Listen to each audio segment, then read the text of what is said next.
Well, before we get into that story, at this point of time, let's take a pause in sports and head straight to an MEA briefing at this point of time that's taking place. Between the European Commission and the Science and Engineering Research Board for Indian researchers, hosted by the European Research Council grants, European Investment Bank finance contract for Bangalore Metro Rail project, Phase 2, R6 for Euro 300 million.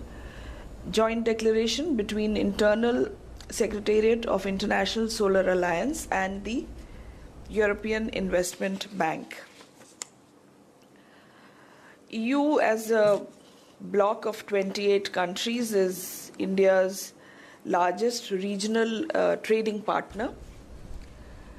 India's total trade in goods and services exceeds $100 billion.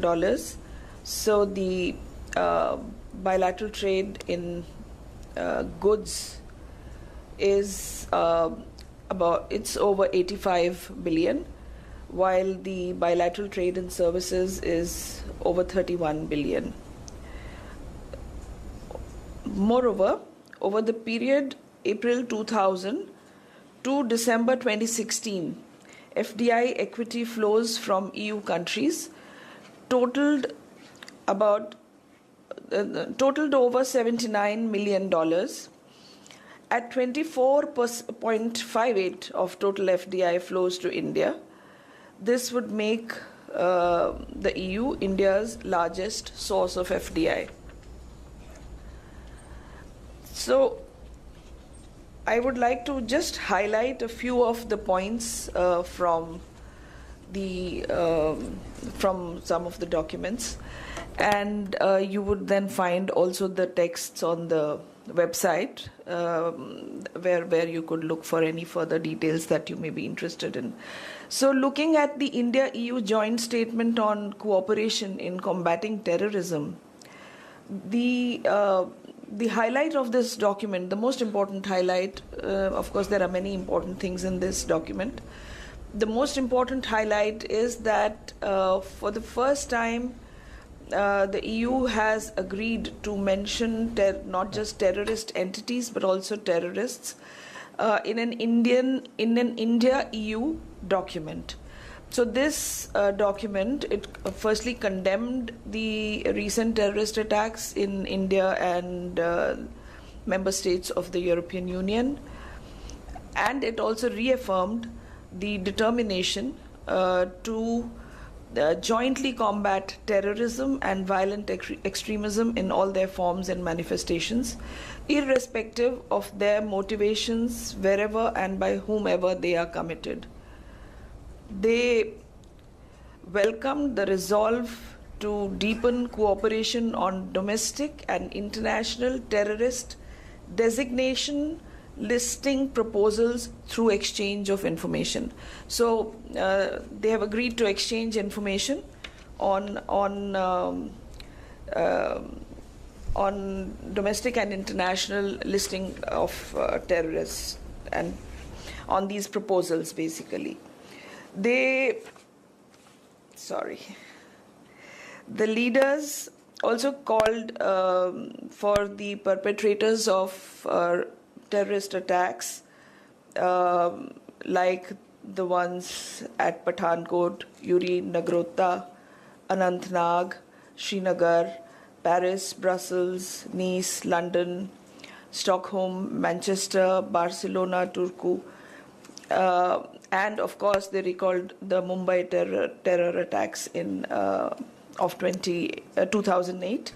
So the leaders called for the perpetrators of these attacks to be brought to justice. They also supported the comprehensive, early adoption of the.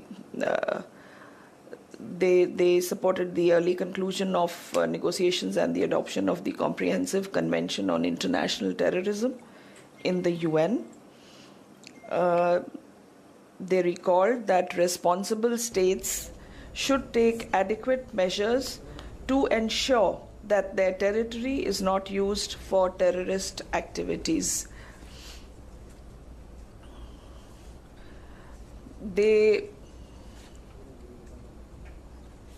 This document also speaks of cutting the flows of funds and other financial assets and economic resources to individuals and entities involved in terrorism, including those proscribed under the relevant UN sanctions.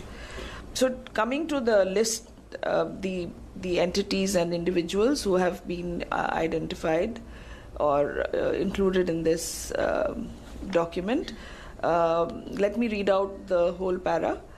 The leaders agreed to strengthen cooperation to take decisive and concerted actions against globally proscribed terrorists and terror entities, including Hafiz Saeed, Zakiur Rahman Lakhvi, Dawood Ibrahim, Lashkar-e-Taiba, Jaish-e-Mohammed, Hizbul Mujahideen, Haqqani Network, Al-Qaeda, ISIS, Daesh, and their affiliates.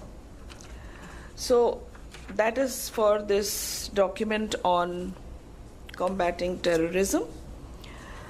Let me now turn to the India-EU joint statement. So it is a fairly lengthy document, so I'm trying to see how I can cut it short. Well, it recognizes that India and EU are natural partners, and it agrees or recognizes the need to further deepen and strengthen the India-EU strategic partnership based on our shared principles. And I won't repeat the principles because you can find it in the statement. They expressed satisfaction with the progress that has been achieved and the bilateral cooperation that has developed since the last summit. The leaders committed to work in a result-oriented and mutually beneficial manner to further strengthen the India-EU strategic partnership by deepening their trade cooperation, enhancing investment flows in both directions, etc.